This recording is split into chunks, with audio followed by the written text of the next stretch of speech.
Good morning, everybody. I am sorry about being late. Um, you know, always a good time. I'm gonna send the link out because this stream was meant to be live, and I goofed up. Um, which is all good. I know that we're doing what we can here. But anyways, we're getting this shared out to Twitter.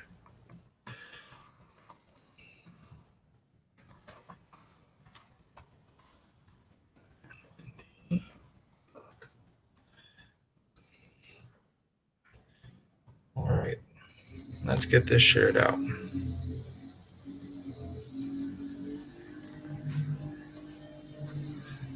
Yes, I know. I goofed.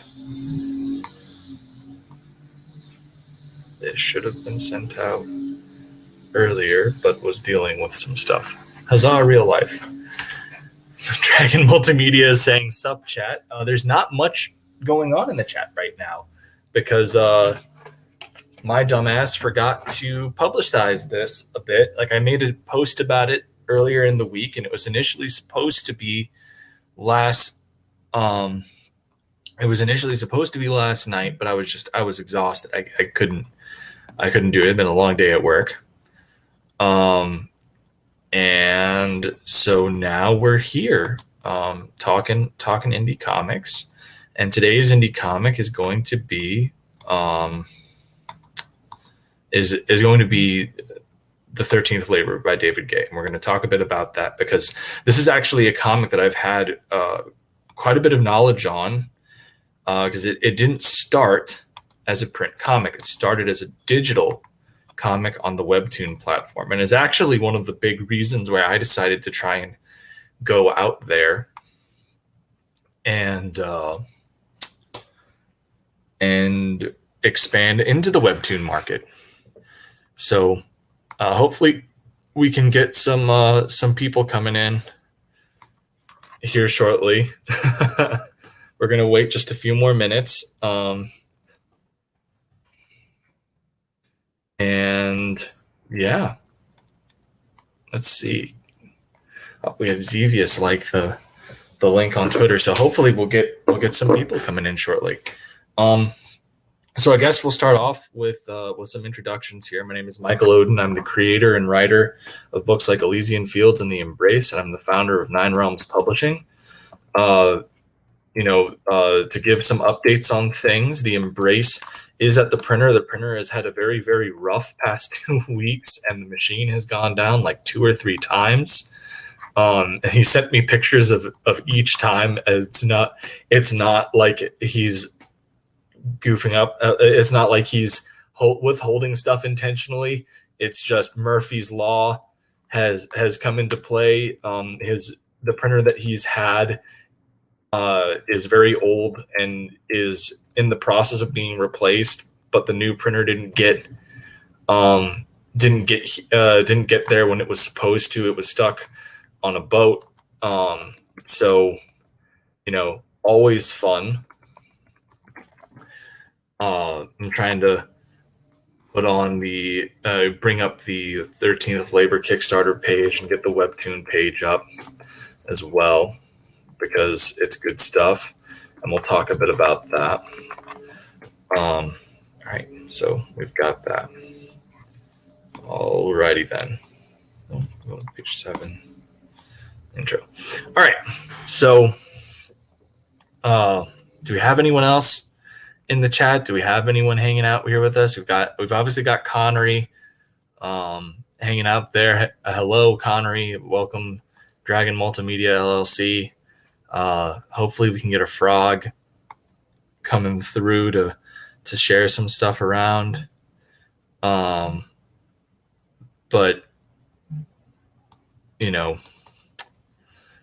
we'll see. That all just depends. But until then, let's start talking a bit about this book.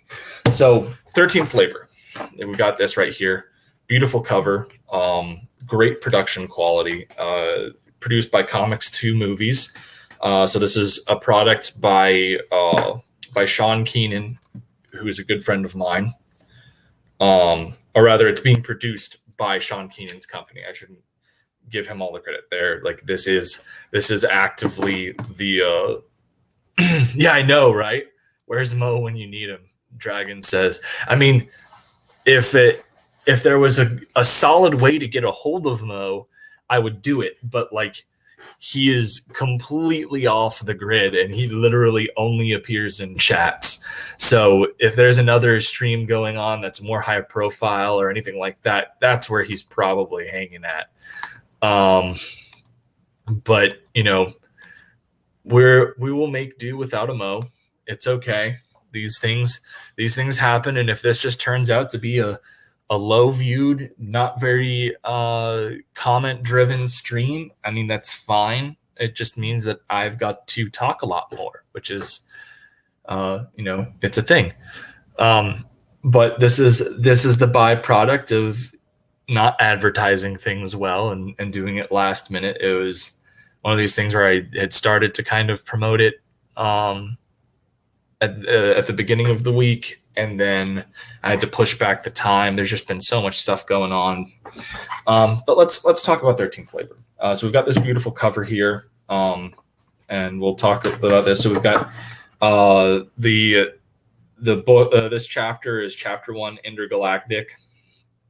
Script is written by David Gay. The art is done by Arturo Meza. And the letters are Tom Napolitano, and the logo design is Juancho Crespo. This is a beautiful book. I mean, I already knew that it was a really good book. I've been following it on Webtoon since I discovered it a few months ago.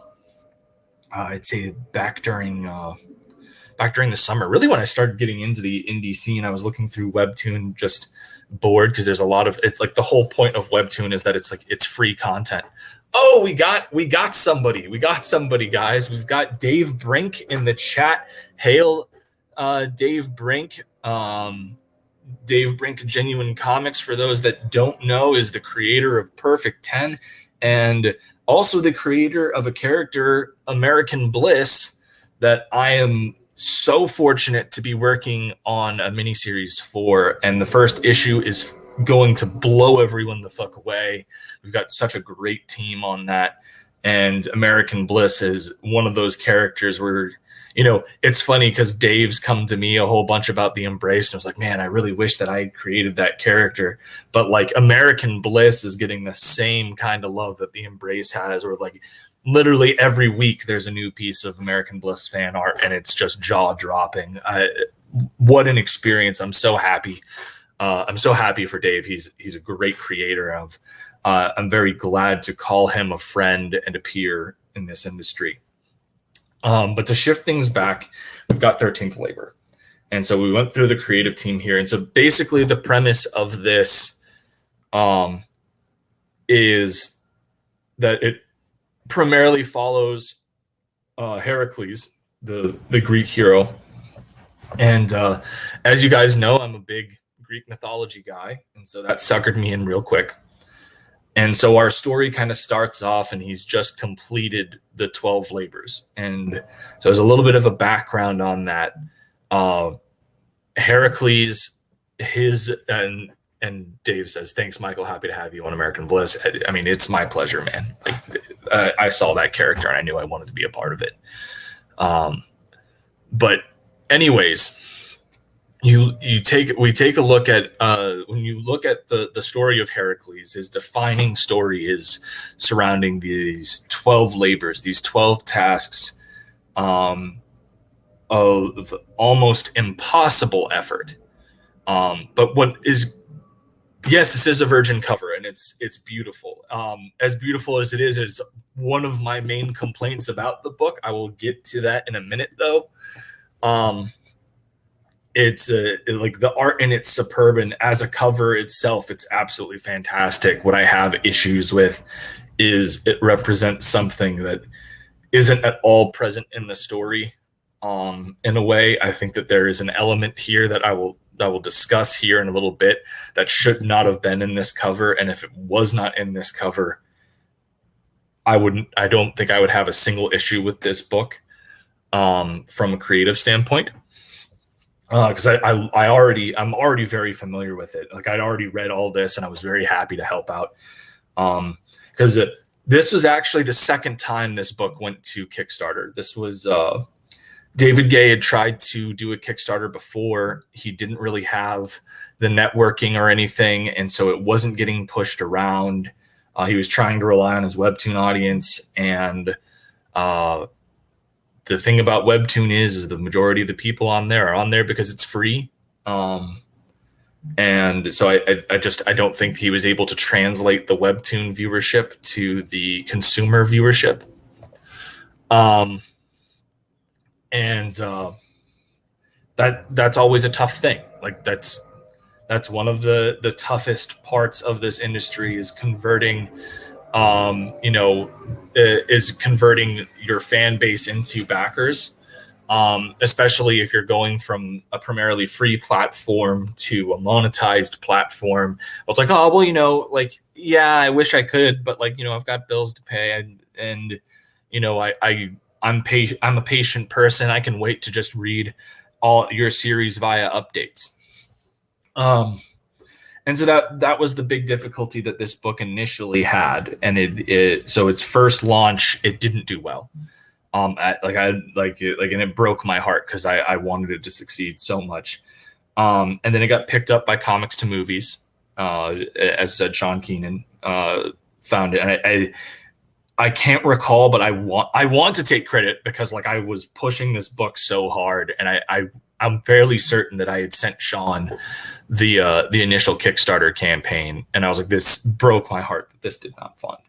And so he ended up getting in touch with David and acquired it for Comics to Movies, which is great because, honestly, this book does deserve the success. But when it comes to the story of Heracles, the big thing that is overlooked often is why he had to do the 12 labors. And so the whole point of the 12 labors was that Hera, Black Rose is saying, "What WTF, Ogden?" And I was like, and I'm sorry if this was just so short notice. As I said, man, like I said this at the beginning of the stream, not to be derailed by the chat, but the chat's why we're here. But, like, I was initially going to do this last night at 10:30 p.m. and I had already done a little bit of promotion about it, but then I was not feeling up to it last night, and so now we're doing it today. And it's super last minute. I appreciate everyone that's coming out to support us here. I know that this was like a last minute, yo, what's up? So the big reason why Heracles had to do the 12 labors was he was driven mad by Hera, the queen of the Olympian gods, who's never liked Heracles because he's, the bastard kid of one of her husband's various love affairs. So she drives him to murder his family, his wife and his kids. And so the 12 labors were meant to be a way for Heracles to atone for what he had done. Which brings us to why this is called the 13th labor. So, like, our story here kind of starts off, and I'll open the book here now. We'll take a look at some of these interiors because they're beautiful. And I love that, like, this is a callback to some Homeric stuff here. For those of you who know, I'm a huge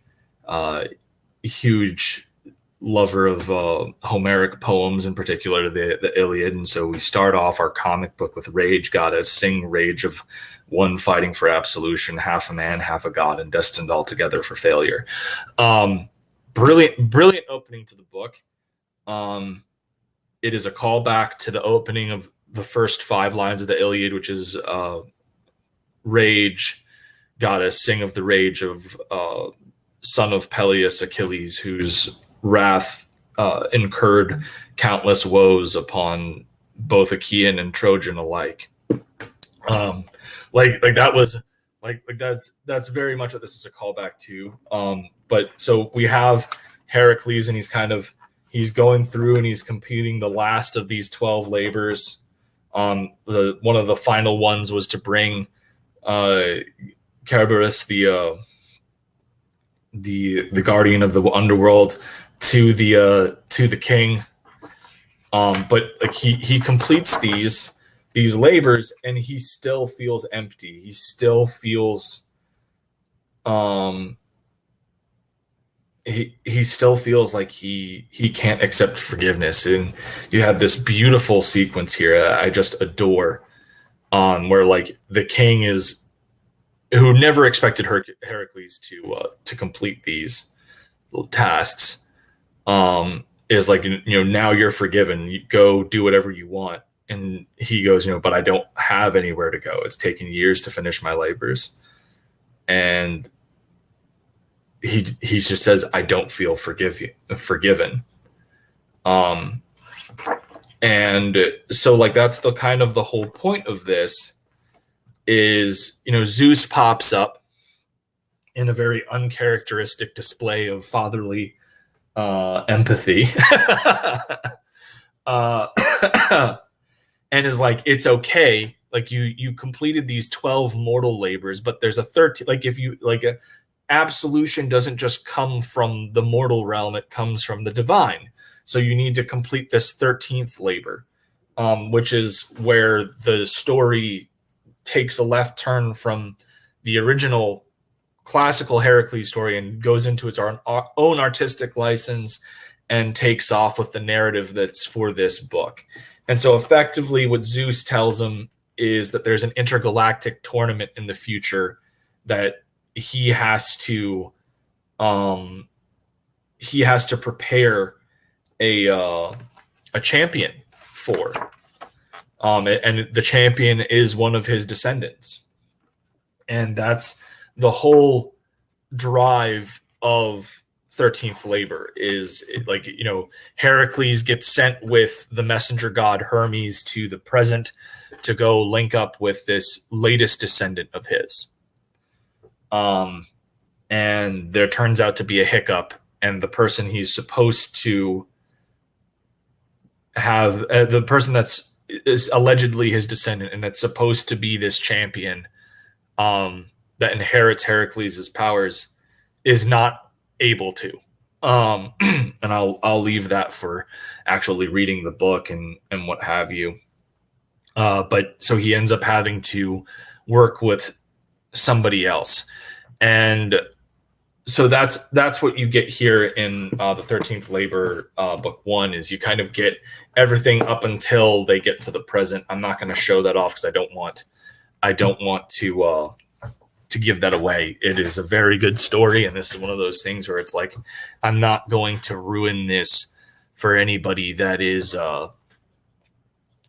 interested. I do highly recommend going to check it out, whether you do it on a campaign, whether you do it through Webtoon. There's a lot of ways to follow this project and support it, which is good, and we'll get to that here in a minute. But I do want to talk about my main issue with this book, and this is something I've talked to Sean about because he had another book, Talos of Sparta, that came out recently, and it has a very similar problem in that, whether it be via marketing or in this instance, this cover, they present things that are integral to the story, like they are a part of it, that build up the hype and the expectation, but you don't get them in the comic. So like Talos of Sparta, the initial pitch was, alternative history where Sparta never lost military dominance in Greece.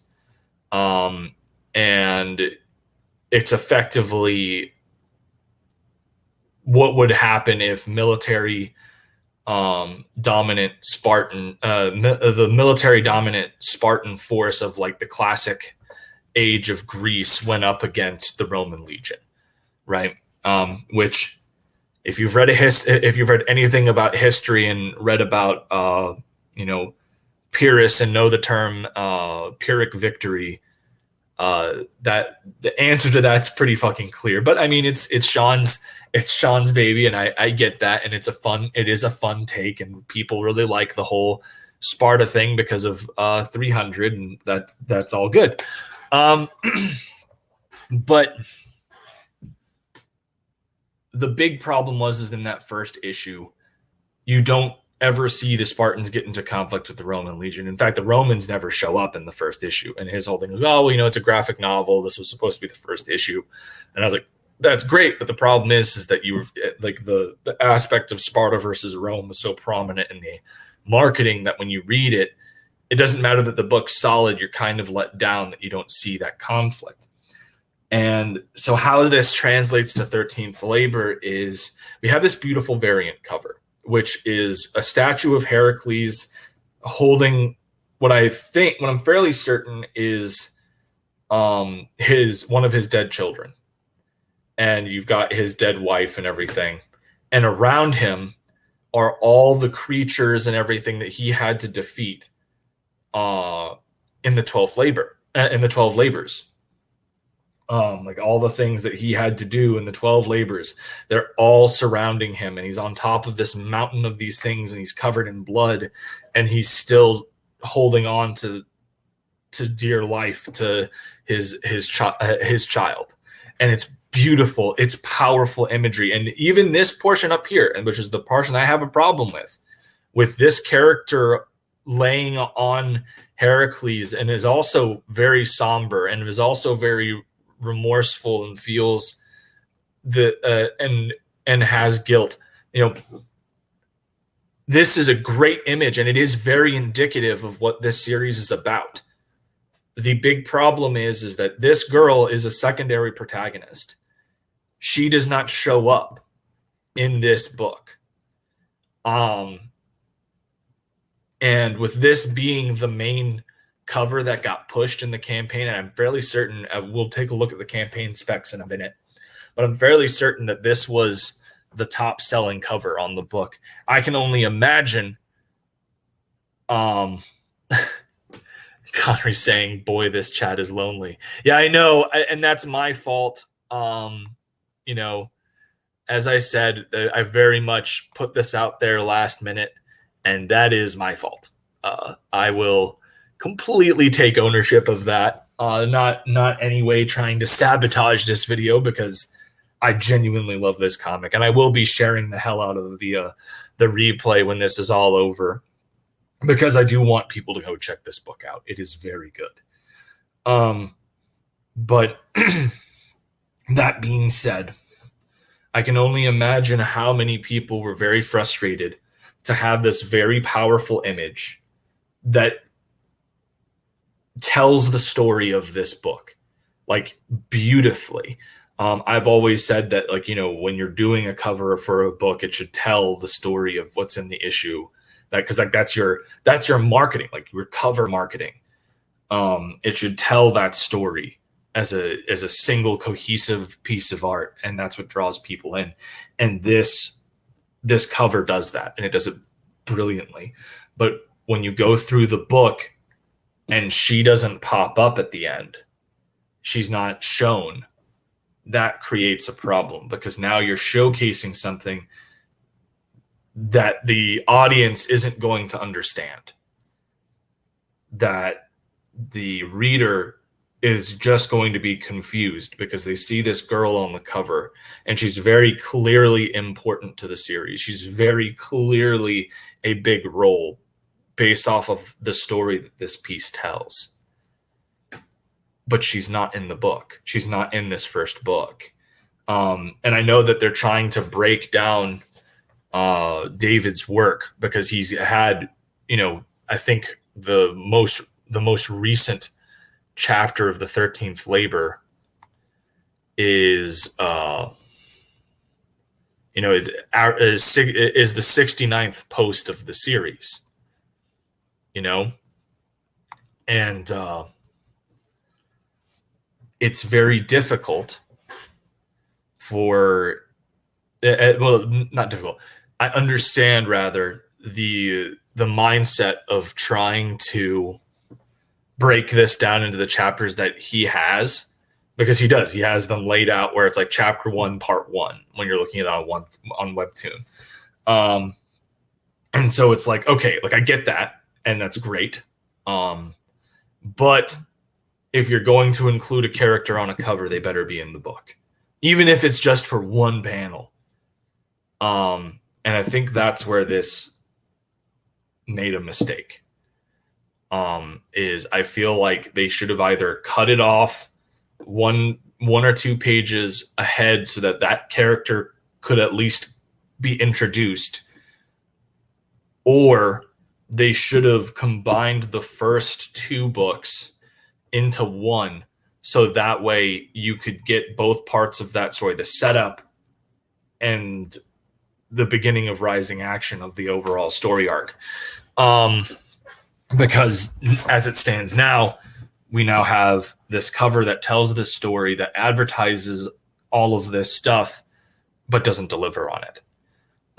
And that's the only problem I really have with this book. The production quality is great. The weight of the pages is great. The art in it is gorgeous. The lettering is really good. And it's everything that I would expect. Let's see.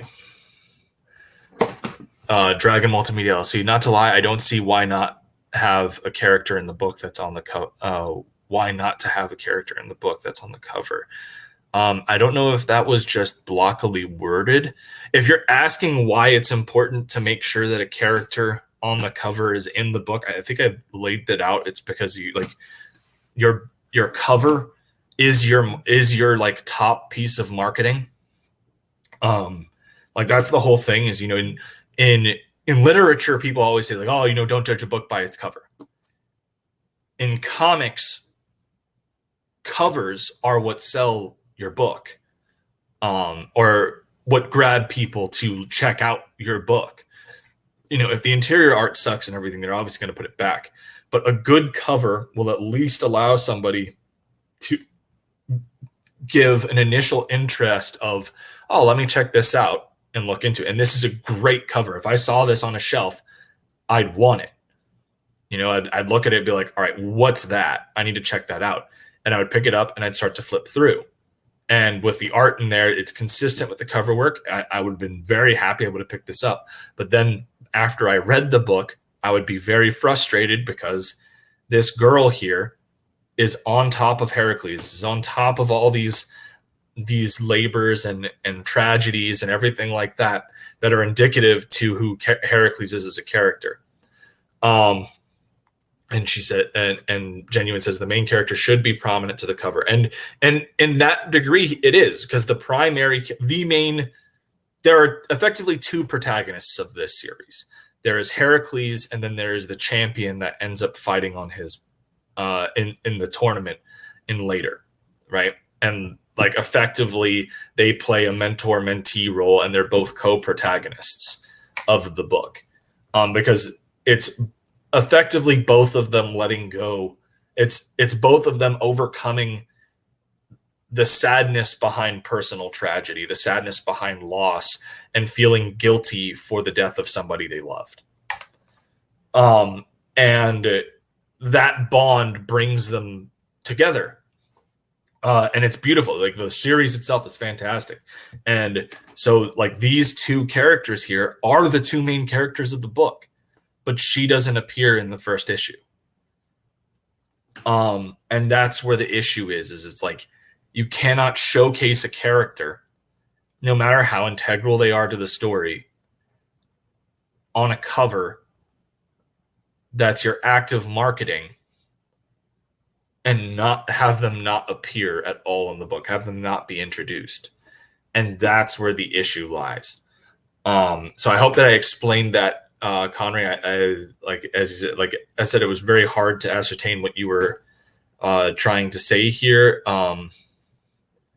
Is like, why doesn't he have the character in the book that's on the cover? As I said, like the whole thing is that the way that they've been releasing this is effectively on Webtoon during David's releasing everything. He's already broken down this story into chapters. So I'm fairly certain that this book is the first chapter as a floppy, a very thick floppy, but like a floppy nonetheless. And that's like the whole point. And I get that. But then have the cover be something else. Or hell, you could even have it be this cover and just take her out of it, right? Because that would still tell the story that's in this issue without introducing a character that shouldn't be there. And then you could do a follow-up cover to that in the next book when you meet her and now include her on this cover. Oh man, who got a hold of Mo Biggs? Connery, was that you? Did you go on like a deep dive? Who brought Connery? Who brought Mo Biggs in here? Not that he's not welcome. I'm always happy to see Mo Biggs in the chat. Although I'm fairly certain that this means I'm about to get railed for something. He's saying hail to everybody. I don't know if B Rose is still here, but somebody put out word to Mo and he came, which is great. I always like having Mo Biggs around. He's good peeps. All he did. I don't feel that welcome. I feel naked and objectified without my trusty wrench. Am I able to give you a wrench with me not being like a premier channel? You'll have to reach out to me and help me figure that out, because I am not that good with this yet. And let's see, can I give you a wrench? It just allows me to do stuff. So unfortunately I can't really do much with that. But anyways, so we've got Mo Biggs here. If I can figure out, you should be able to add mod abilities on YouTube. Okay, that's something that I'll take a look at for next time, and I'll make sure that Mo has a wrench from here on out. That'll be my that'll be my way to handle that. Get that done. Maybe I can even do that right now. We'll see. But a glorious welcome to Mo Biggs. He's always welcome. He is the Lord of the chat. So we'll figure out how to get that done. And if I can figure it out, awesome. If not, I'll ask for some help from people that know how to YouTube better than me. And I'll make sure that we do that. All right, so let's see. There's permissions. Community add moderator at Mo Biggs.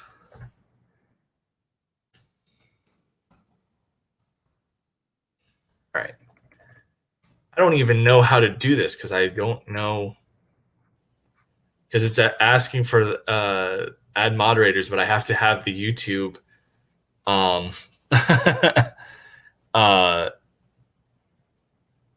I don't know who Bogdan is. I'm Ogden.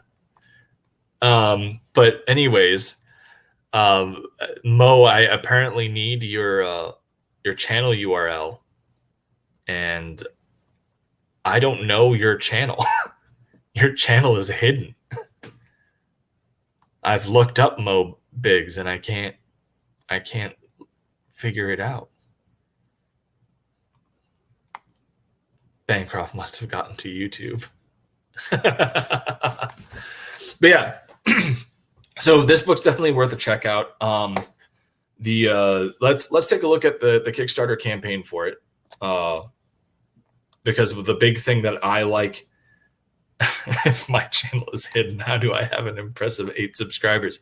I don't know. Mo Biggs, you've got my email. Shoot me a link to your thing, and I'll get you wrenched up before we end the show today. I'll even pull up my email right now, so that way if you send it to me, I will get you on there. So yeah, just send me an email with your link. How to derail a review. Yeah, right. Poor Sean's gonna watch this and be like, you spent more time interacting with the chat than you did reviewing my book. Like, I'm sorry, the chat takes precedence. But yeah, as I said, the book itself is very good.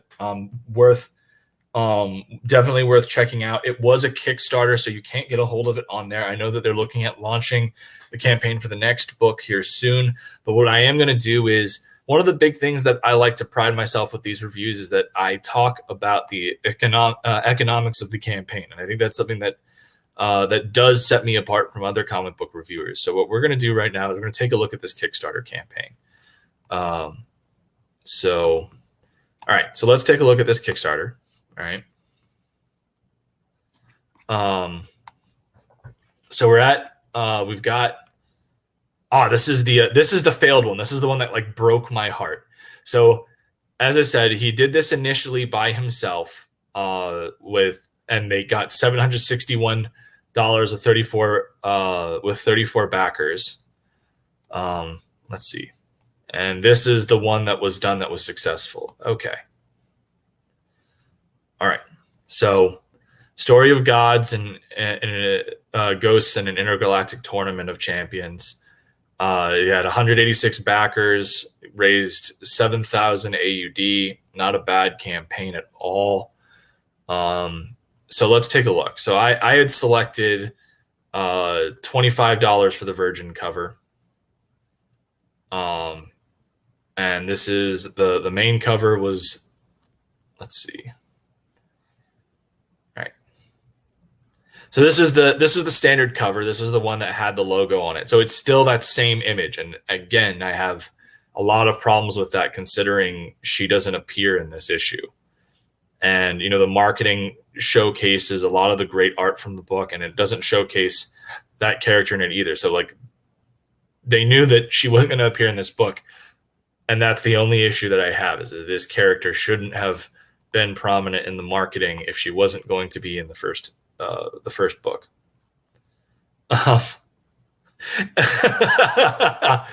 Yeah, Dragon. This was that was a joke when you guys were on that Neff stream, and Mo was trolling you for not being subscribed. The only reason why people the only reason why he brought it up was to troll a little bit. So like, he doesn't actually post any content. He's just on YouTube because it's where he hangs out in the chats and causes the mayhem that he does. Oh, he wants to mod you, Mo. He wants to mod you. But let's get back to this campaign. So let's take a look at the economics of this. All right. So the book itself, the base book was $15. All right. I think I did a page count on this the other day, and so let's do this from the cover. So you got cover one. So first page is the cover. So 1, 2, 3, 4, 5, 6, 7, 8, 9, 10, 11, 12, 13, 14, 15, 16, 17, 18, 19, 20, 21, 22, 23, 25, 27, 28, 29. Okay, so it's a 30-page book. $15 is a little bit pricey for 30 pages, but I mean, I get it. He's also in Australia, so that's actually probably closer to 10, so that's fine. That's probably around $10 USD, maybe 12. That's not a bad price. It's an indie crowdfund. It's an indie book that's been crowdfunded. I'm not expecting these things to be like mainstream level market value for it. So the cover that I got was for $20 AUD. And then all about the cover. So a lot of these were pretty low level perks. They had some t-shirts, and they have a tier that kind of collects everything for $75. That's not a bad deal. And they have retailer perks, which isn't bad at all. So all in all, the economics of this campaign seem to be fine. You can get a cover where you're drawn in, which is cool. and that was for 200. Not a bad price for that. Original art for only 150. Was that for 125? That's actually kind of a steal. Because I would have definitely, this guy's art is fantastic. If they had like his original pencils and inks, I would have charged at least 200 per page on that. Full art, full color digital commission for 350. I probably would have reversed that to be 125 for the digital commission, and and 350 for those pages of original art. Design your own cover for 500 AUD. That's an interesting way to go about it. And I mean, you get a lot of stuff. You get a lot of bang of your buck. All in all, I'd say that the campaign on this is very well constructed. It's Kickstarter, which is a little bit out of my wheelhouse. I've only done one Kickstarter campaign. It did not go well. But we missed funding by $90 on that, and that was rough. But yeah, as I said, like all in all, this is a very well constructed campaign. It was very well marketed. It showcases the art on the book very well. These price tiers are really well constructed and thought out.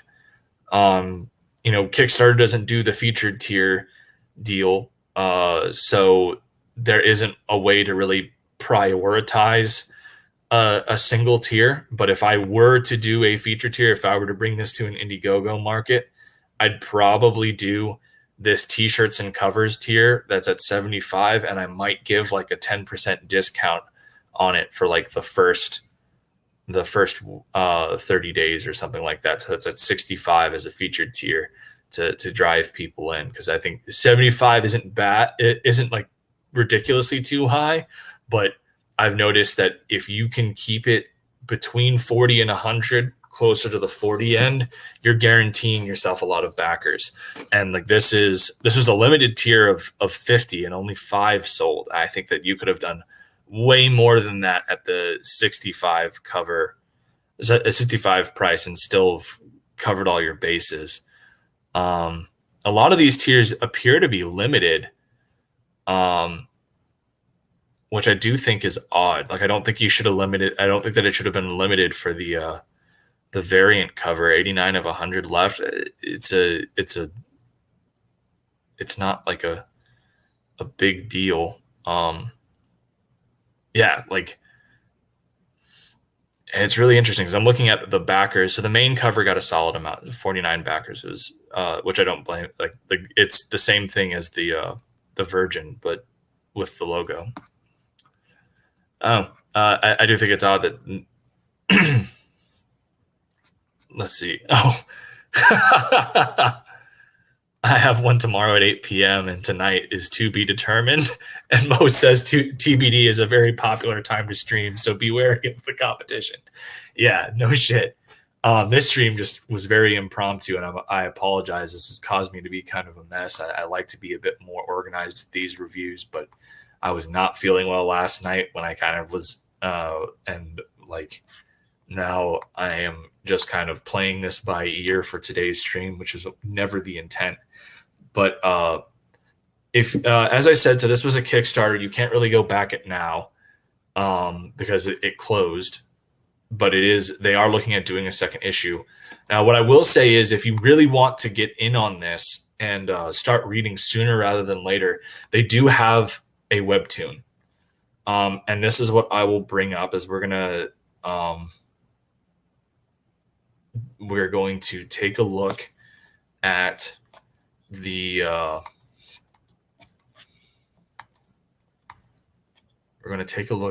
the intro 13th labor chapter.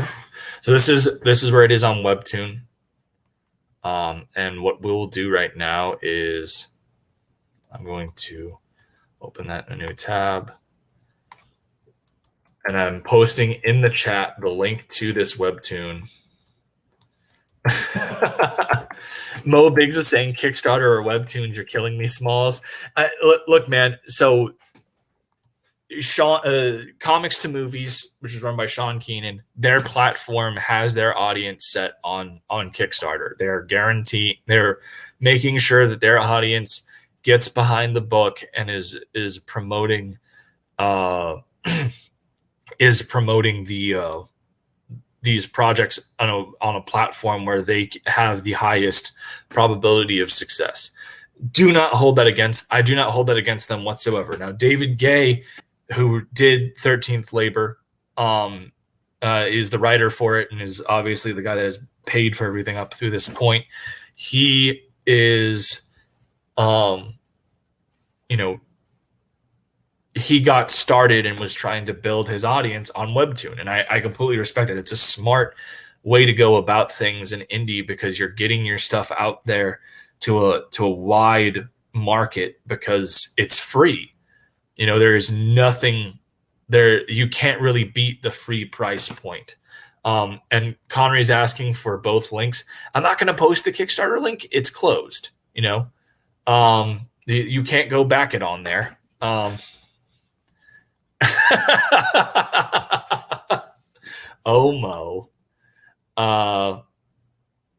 No, so he said Dragon Ball Multimedia says the first one was waning. No. So the first one is over. Like that's why I have the book. Is I received this I think last week, maybe even the week before, and I really love this series. I've been a huge supporter of it, and I really wanted it to be a success.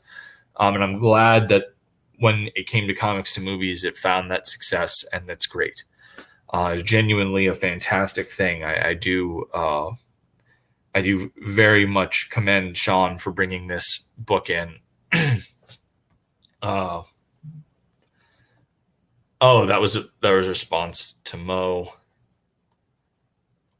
Oh, my bad, man. Michael, check the comments one by one. They usually link to one another. Eat a dick, Connery.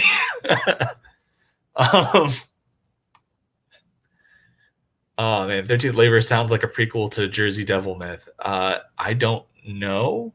But all right. Anyways, let's take a look at this webtoon.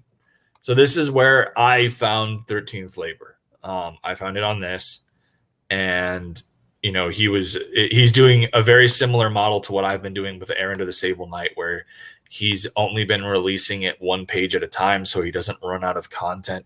Like, doing this stuff is not cheap, and at this point in time, this was his main way of promotion was getting this out there to a free to the free market, and trying to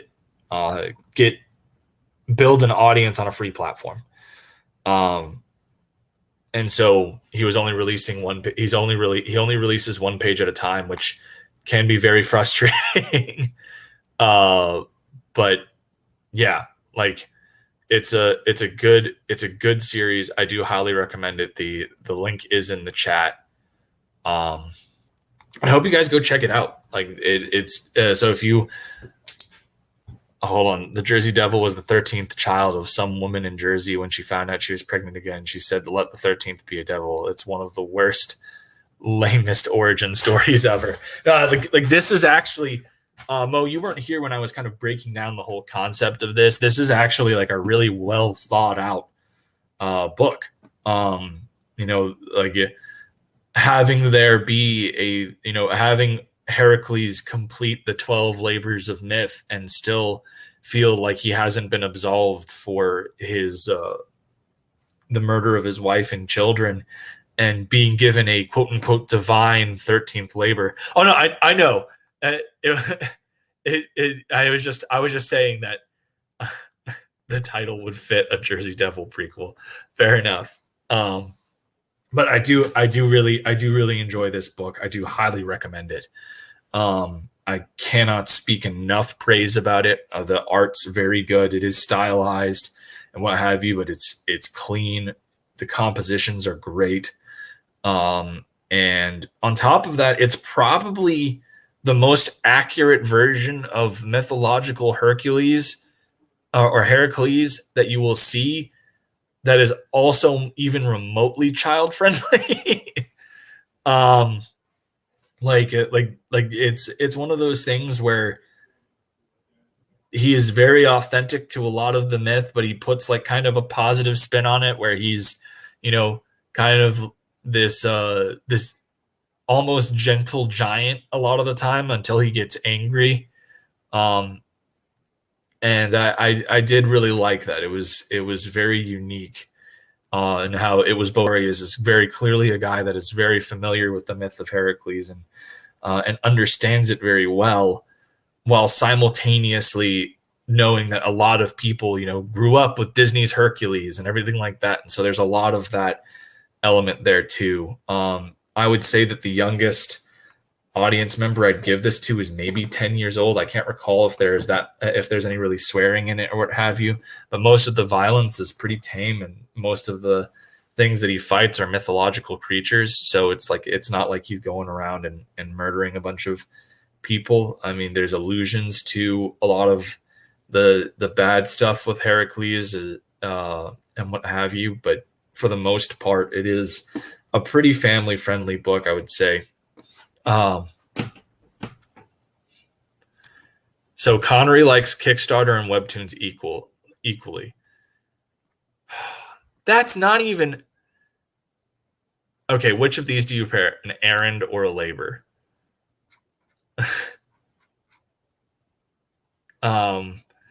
Like how do you mean? Are you asking me to like be like pick my book or his?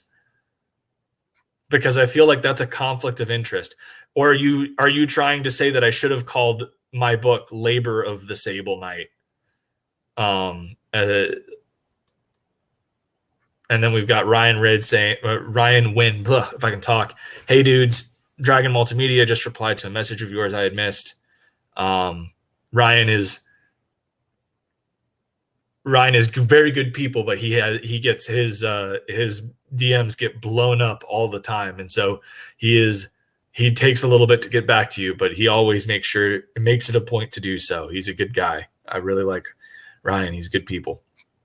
But yeah, man. All in all, I don't really think I have much else to say on the discussing word preference. I don't know. I don't think I'm pretty indifferent to both words. Like if it's because you're trying to make fun, like, because I know that you've been poking a little fun at my comic, because you're like, oh my god, Errand of the Sable Knight sounds like he's about to go do some chores. I didn't choose labor because I felt Errand was more authentic to the Arthurian aesthetic. It felt like if I had said Labor of the Sable Knight, it wouldn't to me it didn't sound like something I would read in like a Howard Pyle book. Ryan Wynn says this book looks rad. It is very good, and this is a book that you definitely need to keep an eye out. And when they decide that they're going to launch the review, the next book, I'll definitely be getting that out onto this YouTube page and what have you. I'll edit it in the description so it's there. But otherwise, the best place to check it out right now is Webtoon, and read it on there. But I think that pretty much wraps it up for the review portion of this. We've I've covered, I can't really say anything negative about the story because I love it. Like there aren't any real things that I can complain about. I'm sure that somebody that's a bit more of a stickler on things might be able to find some things that I didn't. But I think that it's genuinely well paced. The characters are really good. Why does it sound so cool when you say Labor of the Sable Knight? Look, man, as I said, the word choice was it's the hard A. It's the hard A sounds. Maybe. But as I said, when I was picking out the title for Errand of the Sable Knight, it was very deliberate, where I wanted it to feel like something that you'd see in an old Arthurian book. Like, you know, the first piece of literature that I read on my own that wasn't like assigned for school or anything was Howard Pyle's King Arthur and His Knights. And this is like Errand was supposed to be, it is not even, it's not like it is my love letter to Arthurian lore. Maybe if you added a pretentious UKU for labor of the and Brian Wynn says Errand has a hard D at the end. In the end, I mean, yeah, get it. But anyways, go check out 13th Labor if you can, if you want. It's free on Webtoon, and it's a great read. If not, if you want to wait for the next campaign to throw. Oh God, Mo Biggs. Nobody likes a hard D in the end, Ryan. Well, that's probably not true. Oh man, Connery getting in. If we're not careful, we'll be eating a hard D. Fair enough. Anyways, as I said, please be sure to check out 13th Labor by David Gay and Arturo Mesa, I think is his artist name. Yeah, Arturo Mesa. Very much worth your time. And then, because this is my stream and shameless self-promotion is a thing, yesterday we updated Aaron. We had a new chapter update for Errand of the Sable Knight. Please be sure that you guys are signed up to that. I really appreciate the support. We're going to share screen this right now. And since Mo Biggs is here, this is kind of a way to trap him.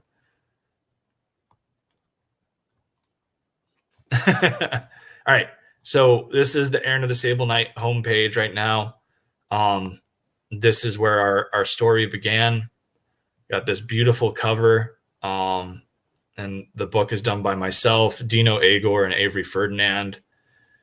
And yeah, this is what we've got going on right now. We're producing these one page at a time every 2 weeks, and we have it,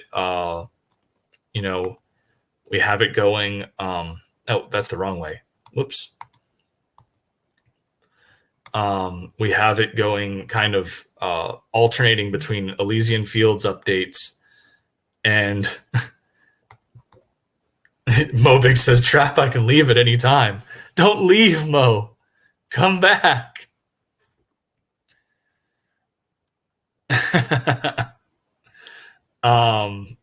Hopefully Mo Biggs comes back, but I might have angered the Mo. He's saying that he will commit to reading the first 2 pages. You know what? I will do that. Let's go back here. So it technically starts the story starts at page 3, Mo. So where it says the journey begins on the page, that's where it starts. And a simple chalice on a round table is our most recent chapter. And there you go. Absolutely just gorgeous art, and it's a hell of a story. It's probably my favorite thing that I've ever written. Like, as I said, there's a lot of love for the Arthurian elements in there, and it was really fun writing the script because I didn't write it like your standard comic book script. I wrote it like I was writing a book. I wrote it as prose, and then the artist translates it into pages, and then Mo says I didn't agree to read 3 pages, Ogden. You're pushing it. Okay, we'll read the first 2, and if you don't like it, you can stop. But yeah, if you do really like if you do really like Errand of the Sable Knight and you don't want to wait every other week, we do have I'm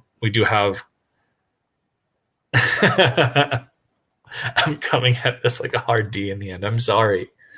We do have a Patreon that allows you exclusive first looks at 9 Realms content for one, and for another, it also gives you the ability to read the Webtoon chapters before they're put on Webtoon. We're trying to make sure that we stay 3 weeks ahead of the current chapter. So that's what we're doing. We've got a lot of stuff going on at Nine Realms, a lot of things I can't really talk about. But the only other thing that we have going on that I haven't talked about is our pre-launch for the Nine Realms catalog and Elysian Fields remaster. And so I'll pull that up real quick. I won't do too much shilling on it because we're at an hour, and I generally like to keep these things between an hour and a half. So we'll share this, share screen, Chrome tab. All right. So yeah, this is our campaign for the remaster of Elysian Fields Pyramid Gambit.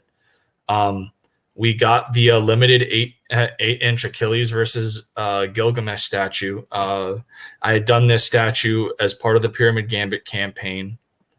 I had sent it to I'd done this statue as part of the Pyramid Gambit campaign, but I had to charge a very large amount for the quarter scale statue that I had wanted to do, and I ended up finding someone that was able to print it at a smaller scale and do it for a lot cheaper.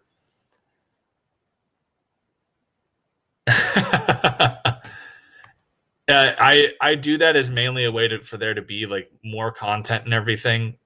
If Mo doesn't like it, I can take it out.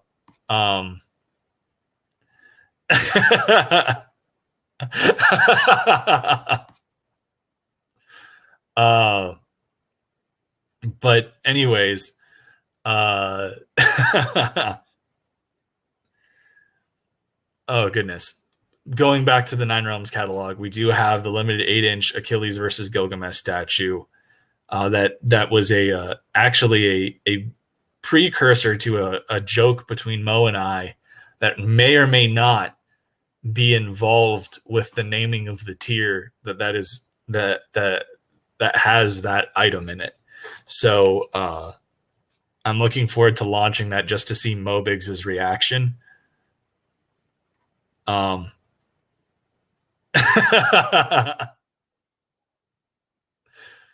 Michael, aren't you forgetting something? Oh, we do have shift, and that's not something I'm forgetting. I'm trying to make sure that I go through the Nine Realms content here, because I haven't shilled my personal stuff in a minute. So yeah, we've got a lot of really cool stuff on this campaign, and then the other big thing that I've got going on right now is we've got shift. Whew, man, so much stuff to promote. It's ridiculous. So we've got shift going on. We're at 14. We're at 1,419. We've got 10 days left. 35% of a 4K flexible goal. More than enough time. If you guys didn't see yesterday, we put up the we'd had this piece commissioned before we launched, but it wasn't ready yet. We finally got it in, and we have this gorgeous wraparound alt variant for the deluxe edition of the book, done by a webcomic artist named Batu Trired, and like it's just outstanding. Like it is beautiful. This is a great cover, and so this edition of the book will come with your main story, and it will also have a whole bunch of behind the scenes stuff and everything, just like the deluxe edition that we have here. And we just have a lot of great value on this campaign. It's a fun, family friendly book. That's kind of done in the vein of Sonic the Hedgehog and that kind of aesthetic, that kind of world, where all the characters are kind of anthropomorphic, and they have these abilities. There are specific creatures in this called shifters that have the abilities to transform themselves into more animalistic appearances. And so our character Sunny is at this point where she's been training to be a hero her entire life, and now that she's actually getting a chance to be one, it's a very different experience than what she was expecting. How much furry content is in this book? Well, I mean, it's effectively a Sonic type book, so I don't like using the term furry because it's like it brings a certain implication given the nature of a lot of that community. But like, I mean, it is what it is.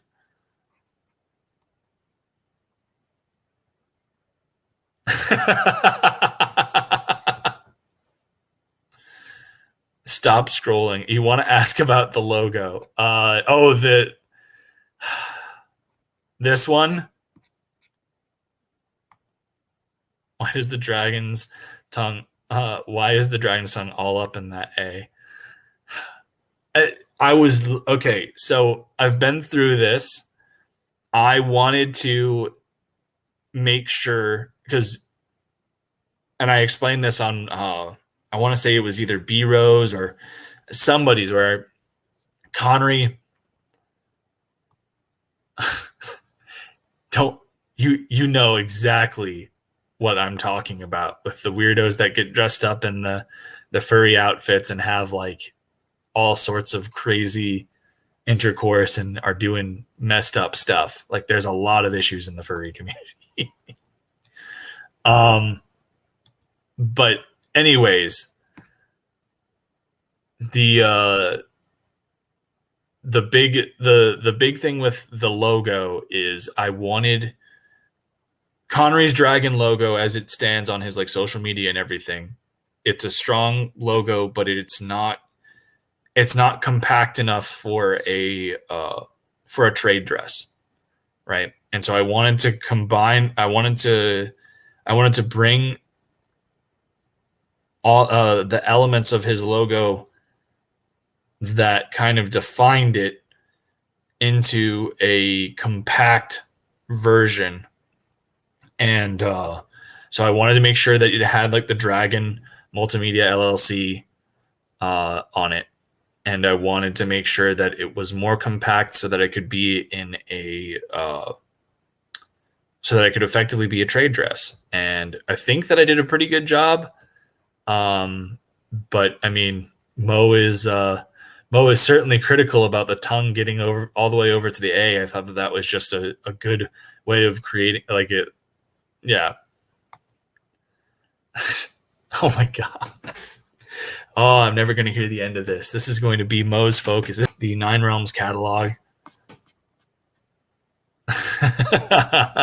Has he considered rebranding as Dragon D for that hard D in the end? Fair enough. Make sure that you guys are going out there, subscribe to the mailing list for the Nine Realms catalog, subscribe to Webtoon. If you want to support us on Patreon, that's awesome. I'm certainly not going to complain about that. The more support that we have, the more I'm able to continue to make content. And we have a very exciting year of stuff planned. And Nine Realms is really going to be doing some things that are shaking it up a bit. I can't talk about a lot of it. But there are some big things moving on in the background, and I am hopeful that we're able to move forward on it. And so it's the next year is going to be a very, very big year, I think, for Nine Realms Publishing. I'm really excited to keep putting out books for everybody. And Connery's saying, I considered Dragon comics, Dragon D, not so much. But yeah, I hope everybody enjoyed. Remember, David Gay's 13th Labor. Check it out. Webtoon is the best place to check it out right now. Be sure that you go take a look, and keep an eye out for the next Kickstarter campaign is all I can say. It's definitely worthwhile. I know that Kickstarter is not the preferred method for a lot of people in the chat. Understand that, respect that, and I definitely get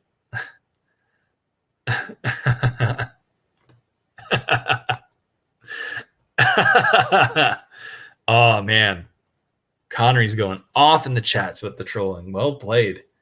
But yeah, make sure you check it out. Support it however you can and whatever you're comfortable with. But thanks so much for tuning in, especially on such short notice. And we will see you on the next 9 Realms review, which will hopefully be the Lucent whenever my book decides to fricking get here, because it got to LA like last week and I still haven't gotten it in the mail yet. But I mean, what can you do? Anyways, we'll chat more here. You guys will see me more here in the future. It's been a very interesting past few weeks between school and a whole bunch of other stuff that I've been working on. So I haven't gotten on here as much as I would have liked, but yeah, we will see you guys here later. Thanks so much for tuning in, and yeah, bye.